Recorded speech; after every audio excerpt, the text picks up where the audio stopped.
demandez pas pourquoi, quand vient l'hiver et le grand froid, on voudrait tous mourir.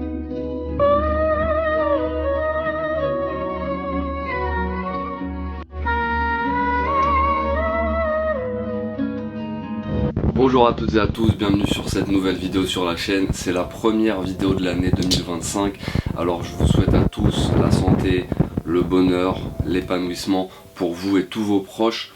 Alors les deux dernières vidéos de la chaîne, c'est des vidéos manga. J'ai une vidéo sur Berserk en préparation qui est finie à l'écriture, mais je voulais un sujet un peu plus fun, un peu plus léger. C'est pour ça que j'ai pas pris de notes, mais j'ai une liste de personnes, car comme vous l'avez vu dans le titre, aujourd'hui on va parler de mes youtubeurs préférés. Faut savoir une chose, il n'y a quasiment aucun youtubeur qui m'inspire, mais par contre j'ai beaucoup de respect pour tous les créateurs de contenu vidéo, qu'ils soient sur YouTube, Twitch, je sais pas ou quoi. Mais aujourd'hui on va parler des gens que j'aime bien regarder.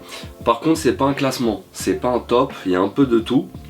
J'ai même pas fait de liste, hein, vraiment il n'y a pas 1, 2, 3, 4, on va les prendre au hasard. Et on va parler aujourd'hui des youtubeurs que j'aime beaucoup. Alors on va commencer par un youtubeur qui pour moi est un ovni. Pour ceux qui connaissent, c'est Alt236. Je vous essaierai de vous mettre le nom au moins des youtubeurs. Alors Alt236, c'est un mec que j'ai découvert il y a quelques années. Et c'est un créateur de contenu qui parle de l'art. Aussi un petit peu de la pop culture et geek culture. Mais si vous voulez, c'est des vidéos qui font entre 30 minutes et 3h40. C'est-à-dire que ce mec là peut avoir une vidéo qui dure 3h30 à 4h. Donc faut du temps pour les regarder. Mais le nombre d'informations qu'il met dans ses vidéos, c'est très illustré, il va prendre beaucoup de choses, il peut parler de plein de sujets comme Berserk, comme Magic, comme Hellraiser, comme les films d'horreur, les choses qu'il a vues quand il était plus jeune. Vraiment il a une qualité de narration assez bonne. Moi quand j'écoutais ses vidéos, je parle au passé mais je les écoute toujours, mais quand j'ai découvert vraiment ses vidéos, je le trouvais excellent. C'est de base un youtubeur de niche qui a réussi à toucher un plus grand public et franchement je trouve ça magnifique. Donc si vous avez entre 30 minutes et 3 heures, allez regarder une vidéo d'Alt236, vous allez voir, c'est génial. On continue avec au hasard Adam Bros. Adam Bros pour moi c'est un vrai journaliste. Dans le sens où vous en allez voir, de toute façon dans la liste il y a pour moi des gens qui sont journalistes. Adam Bros, il est assez jeune, je connais pas son âge, je vais pas vous dire le nombre d'abonnés ou non plus des youtubeurs, hein. Je vous mettrai leur nom pour que vous puissiez aller regarder leurs vidéos, leur contenu, parce que je trouve que c'est vraiment du très bon contenu. Donc Adam Bros, c'est quelqu'un qui peut te parler d'un phénomène de société, comme d'une œuvre, comme d'un mouvement social, il peut parler de énormément de choses, il se documente très très bien. Quand il drop les informations, quand il te donne les infos sur ses vidéos, il est concis, il va pas s'étaler pendant 15 minutes sur un sujet. Et c'est un mec que je trouve vraiment excellent, ses vidéos sont très très bien faites. Il est tout seul. Ça veut dire que le mec il écrit, il monte ses vidéos, c'est lui qui fait les recherches. Il est bon dans son élocution quand il parle. Il est bon, il n'y a pas des cuts toutes les 15 secondes, ça veut dire que le mec ne sait pas faire une phrase. C'est comme si moi par exemple, alors aujourd'hui on va parler de cut. La nouvelle œuvre de Kentaro Miura, cut. Non, il peut faire des phrases construites. Et ça pour moi, quand je regarde une vidéo sur YouTube, c'est super important. Est-ce que le youtubeur peut tenir un sujet et parler pendant plusieurs secondes, voire plusieurs minutes sans s'arrêter? Ça veut dire qu'il maîtrise son sujet, il maîtrise son art. Et Adam Bro, je trouve qu'il le fait très bien. Il se la raconte pas. C'est vraiment un mec qui a une bonne DA. Il fait ses petites vidéos une fois par semaine, je crois, une fois par mois. Je sais pas il a combien d'abonnés, c'est pas le but de la vidéo encore une fois. Mais Adam Bros, je pense que tous les gens qui aiment la pop culture, qui veulent un avis un petit peu neuf sur certains sujets, mais à la fois documenté, quelqu'un de notre génération, je trouve que Adam Bros est très très bon. Et je pense que dans l'avenir ça va devenir vraiment un des cadors de YouTube parce qu'il a tout pour réussir. Ensuite, on va passer à un youtubeur comics. Tout l'univers de Marvel, de DC, je parle de Kevin Burkhardt. Alors ce mec là où il m'a impressionné, pourquoi j'aime regarder ses vidéos, c'est que Kevin Burkhardt, il a une science de la vulgarisation et il analyse tellement bien que quand il recrache quelque chose, c'est simple à comprendre. Il a fait une vidéo de 1h30 sur tout l'univers du MCU, avec les séries, les films, le MC Universe, le MCU, et c'est excellent. Vraiment, il arrive à expliquer les choses de manière très simple. Je sais pas comment ça marche dans son cerveau, mais ça va très très vite. Il prend l'information, il te la synthétise, il analyse, et il te donne exactement ce dont tu as besoin. Alors je suis pas très comics, hein, vraiment, j'ai lu quelques Batman, quelques Spider-Man, mais et j'ai regardé quelques films du MCU, pas tous, hein, mais pour le coup Kevin Buckhart, c'est vraiment un expert, il a un talent assez fou, vraiment sa vulgarisation, le fait de parler vraiment de toutes les œuvres et de les sortir simples, alors que comme pour les mangas, hein, le MCU, le DC Universe aussi, c'est très compliqué, des fois tu as des temporalités, des multiverses, des trucs qui se passent à telle époque qui vont influer sur une époque plus tard, faut vraiment garder le fil et ce mec là arrive à faire très facilement. Ensuite on passe à Stevie de Music Feelings. Alors je suis pas beaucoup de chaînes musique, il y en aura une deuxième dans cette liste, mais Stevie j'adore, franchement cette façon qu'il a de parler, il est toujours punchy, il est toujours de bonne humeur, il a une très bonne allocution, quand il parle c'est très clean, c'est très carré et pourtant il fait pas beaucoup de cuts. Ça j'adore ça chez lui, le mec il arrive, il te parle beaucoup d'R&B, du monde du hip-hop, du monde de la musique afro-américaine et même aussi de la musique pas blanche, mais il peut te faire une vidéo sur Taylor Swift comme une vidéo sur Beyoncé. Et donc c'est un mec qui parle de pop, de R&B, de hip-hop et il a vraiment une passion. Ce mec là ça fait des années que je le suis sur les réseaux, que ce soit sur Facebook, que ce soit sur YouTube, oui parce que je suis un boomer, je vais souvent, voire très souvent sur Facebook. Et Stevie, vraiment simple, il va tout le temps chercher des bonnes informations. Ce que j'ai aimé avec lui aussi, je vais essayer de vous dire un truc que j'ai aimé pour chaque youtubeur, mais Stevie qui fait des vidéos sur la musique, sur des courants pop, hip-hop, des courants musicaux. Il pourrait sortir une vidéo tous les jours tellement il y a des news. Mais par exemple, je crois que c'était pour la vidéo sur P. Diddy, quand il y a eu son affaire, comme quoi il a été incarcéré. En gros, ce que Stevie a fait, c'est qu'il a attendu quelques jours avant de sortir la vidéo. C'est pas un putaclic, on pourrait croire, hein, parce qu'il parle de choses très actuelles, mais il maîtrise. Ça veut dire quand il y a un gros sujet qui sort, le mec il se donne 3-4 jours de pause, et boum, il fait sa vidéo, elle est bien documentée, il y a des bons extraits, franchement, Stevie de Music Feelings, j'adore ce mec, et niveau musical, c'est un des gars que j'apprécie le plus. On continue, Jean-Baptiste Chaud. Alors, je suis pas un gamer, j'ai joué il y a quelques temps, j'ai fait une vidéo, jeu vidéo, mais je suis pas un gamer. Ça veut dire moi mon kiff c'est pas de rentrer chez moi de jouer à la play. Mais par contre, il y a un mec qui fait des vidéos, c'est Jean-Baptiste Chaud. Ce mec là, mais respect de ouf. Déjà, je crois il met pas de pub sur ses vidéos, il fait pas de partenariat. Ça veut dire en gros il est anticapitaliste. Et il parle d'une industrie qui est ultra capitaliste, qui est le monde du jeu vidéo. Et ce qui est cool, c'est qu'avec cette approche anticapitaliste, c'est pas que ce qu'il définit, mais ce mec là, ça se voit que voilà, il est pas de droite. Mais bon, en gros, dans ses vidéos, quand il parle de l'industrie, il le fait avec passion. Déjà ça se voit qu'il aime ça. Il va pas forcément parler des jeux qui sortent, il peut faire des jeux indépendants comme des gros bangers, des gros blockbusters, mais ce mec là, il est excellent. Jean-Baptiste Chaud, sa voix, même son intro je l'adore, et sa capacité à analyser un petit peu tout ce qui sort dans le jeu vidéo, c'est magnifique. Vraiment on apprend des choses. Il a vraiment un œil d'expert, ça se voit que le mec il a joué à des dizaines, à des centaines de jeux, voire des milliers, tu vois. Donc Jean-Baptiste Chaud, j'ai appris beaucoup de choses par rapport à l'univers des jeux vidéo. Quand j'ai eu ma petite période gaming et qui parlait de jeux que j'étais en train de faire, j'étais refait, je trouvais que c'était excellent. Et c'est un mec vraiment, il change pas de fusil d'épaule, c'est un mec engagé. Ça aussi, il faut en parler parce que les youtubeurs, surtout les youtubeurs connus, ça devient des égéries. C'est des gens qui ont des centaines de milliers, des fois des millions d'abonnés. Donc évidemment, ils ont un rôle à jouer dans l'échiquier de l'inconscient collectif. Évidemment, et Jean-Baptiste Chaud, il est critique, il laisse rien passer, même avec des gros jeux qu'il adore, parce qu'il attendait grave, par exemple le jeu Cyberpunk, quand il est sorti, il a dézingué. Mais il a refait une vidéo quand le jeu était moins buggé, et il a vraiment donné tout son plaisir, pourquoi il a kiffé, pourquoi c'était une expérience de fou et pourquoi il remerciait le studio derrière, je crois que c'est CD Projekt pour Cyberpunk, et c'était excellent. Donc vraiment Jean-Baptiste Chaud, j'adore son contenu. Si vous êtes plutôt gamer, allez-y, vous allez vous régaler. Alors de qui on va parler ensuite? On va parler de Mr V, parce que pour moi Dans tous ceux qui ont commencé les podcasts, hein, les Cyprien, les Norman, les trucs, Mister V, il a une capacité à se renouveler. Il peut tout faire. Déjà, c'est un acteur, c'est un musicien. Il a fait des albums de rap. Il a eu une carrière d'acteur. Enfin, il a eu une carrière d'acteur. On le voit de plus en plus dans des formats, dans des séries ou peut-être dans des films.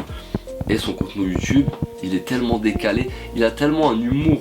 Il a quelque chose en lui, ce mec-là, qui est vraiment à mourir de rire. Mister V exceptionnel. Quand je regarde ses vidéos, je me tape toujours des barres. Il est sorti de cette zone de confort il y a quelques années de je fais des podcasts. Non, je fais des vidéos avec un peu plus d'ampleur, mais je suis Mister V. Ça veut dire tout ce que ces gens font sérieusement, les Squeezie, etc. Mister V le fait facilement. Il y a beaucoup de travail derrière pour être aussi à l'aise devant une caméra, être aussi drôle et désinhibé devant une caméra. Mister V, c'est génial. J'ai pas besoin de parler beaucoup de Mister V parce que tout le monde le connaît. Tout le monde connaît son contenu, mais je vous le recommande vivement, il est exceptionnel. Ah, une chaîne que j'ai découvert il y a pas longtemps qui s'appelle Réservoir Vlog. Alors là, je crois que c'est un mec qui fait des vidéos sur les films. Parce que suite à ma vidéo Aznavour, dans mon algorithme, on m'a proposé des vidéos sur des films. Et Réservoir Vlog, j'aime beaucoup ses analyses. Vraiment, c'est un mec, en fait, il est là, il te parle d'un film. Et encore une fois, c'est un peu le caractéristique de tous les youtubeurs que je vous ai donné depuis le début, c'est qu'ils sont faciles. Mais pour être facile dans quelque chose, il faut avoir énormément travaillé. Donc j'ai beaucoup de respect pour ces mecs-là, et c'est pour ça que j'en parle aujourd'hui. Et Réservoir Vlog, c'est un mec qui t'analyse des films, il va te parler des scènes, il va mettre des petites scènes à l'écran, il va te faire des critiques assez intenses sur certains films, et t'apprends beaucoup de choses. Il y a aussi, il parle du contexte, donc quand le film est sorti.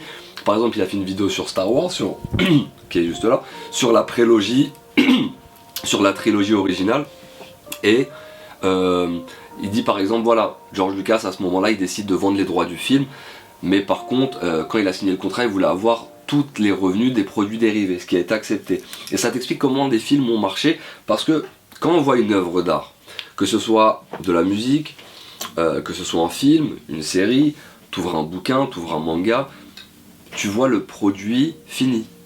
Tu vois pas les heures de travail, à moins que tu sois artiste toi aussi, et je te le souhaite parce que c'est une aventure exceptionnelle, mais comment dirais-je, les heures de travail derrière un film, derrière un projet, c'est faramineux. Et en fait, Réservoir Vlog, ce que j'aime bien, c'est qu'il contextualise les films. Il parle pas que du film. Après, il y a des moments où il parle du film, évidemment, c'est son gagne-pain. Il parle des bouquins, quand il va parler du Seigneur des Anneaux, quand il va parler de Star Wars, il va parler des séries. Il rajoute beaucoup d'œuvres en fait qui se complètent. Ce que j'aime bien chez ce mec, c'est que quand il te fait une histoire, quand il te raconte une histoire sur un film, c'est toujours documenté.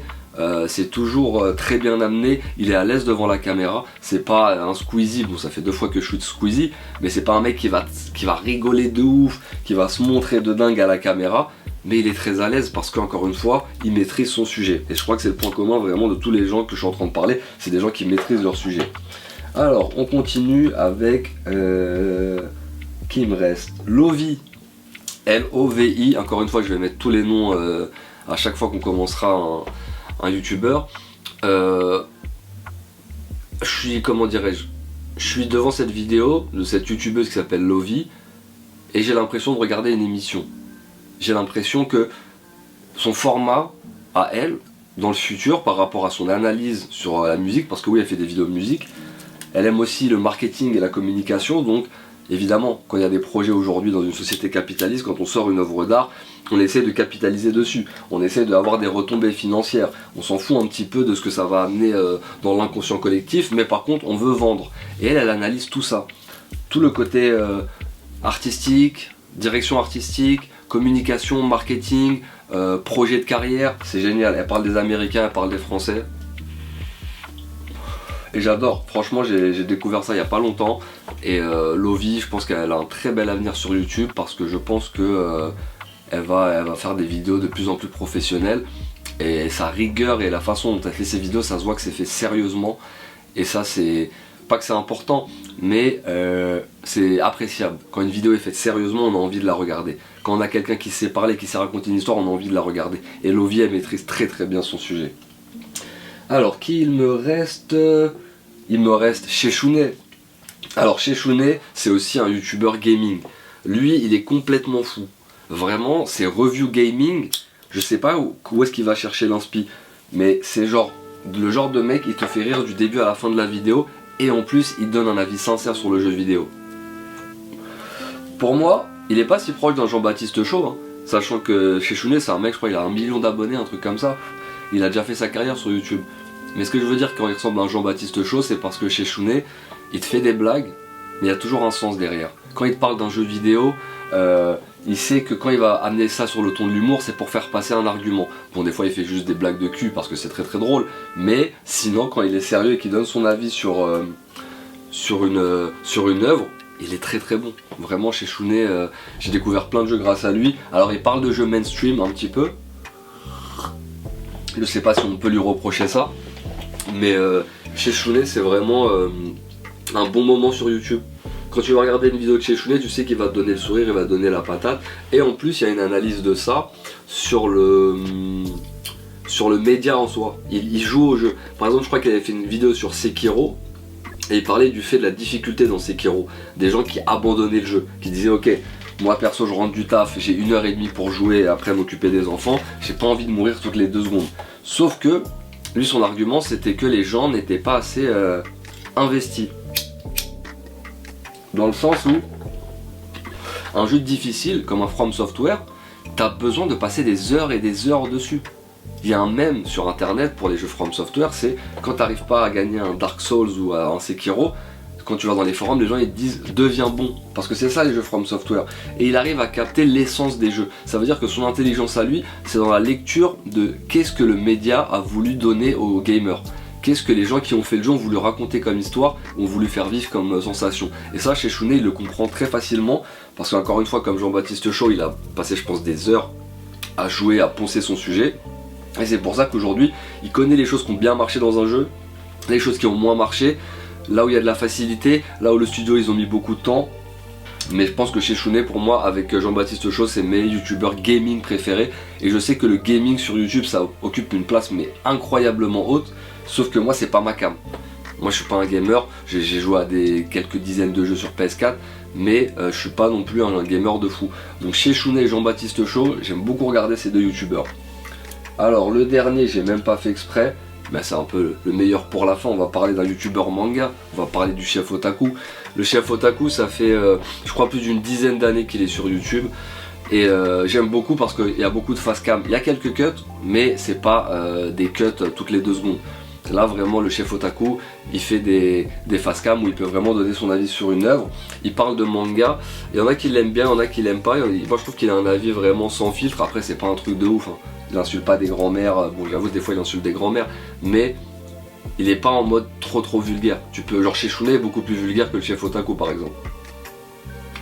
Mais le chef Otaku c'est quelqu'un qui analyse un petit peu toute la pop culture, c'est-à-dire le manga, le jeu vidéo, les séries, les films, les animés.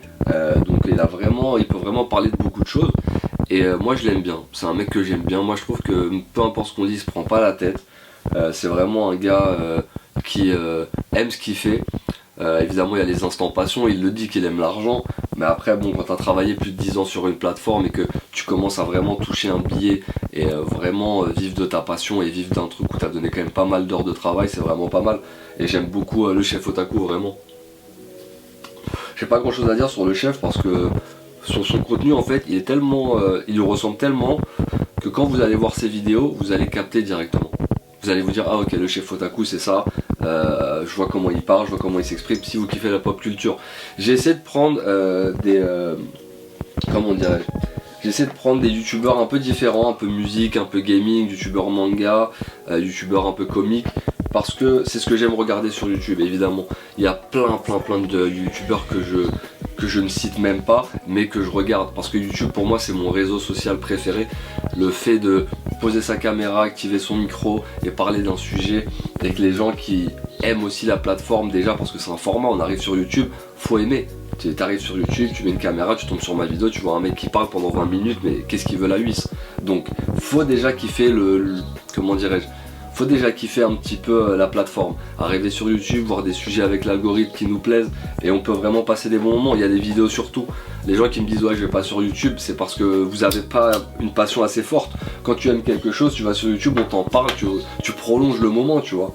Mais moi perso je consomme YouTube depuis des années. C'est vraiment ma plateforme préférée. Il y a de tout. Il y a de la musique, il y a des bonnes vidéos, il y a des analyses, des critiques, chaque domaine est sur YouTube, que ce soit manga, philosophie, religion, spiritualité, gastronomie, musique, médias, il y a tout. Donc pour moi YouTube c'est vraiment une plateforme excellente. C'est pour ça que je fais cette vidéo pour la première vidéo de l'année. Pour vous dire que merci déjà d'être sur YouTube, c'est sympa de me regarder, merci beaucoup. Et merci à ceux qui envoient des commentaires, qui partagent les vidéos, qui like. Donc je vous fais un bisou à tous, je vous souhaite encore une fois une bonne année et je vous dis à bientôt pour une prochaine vidéo. Ciao.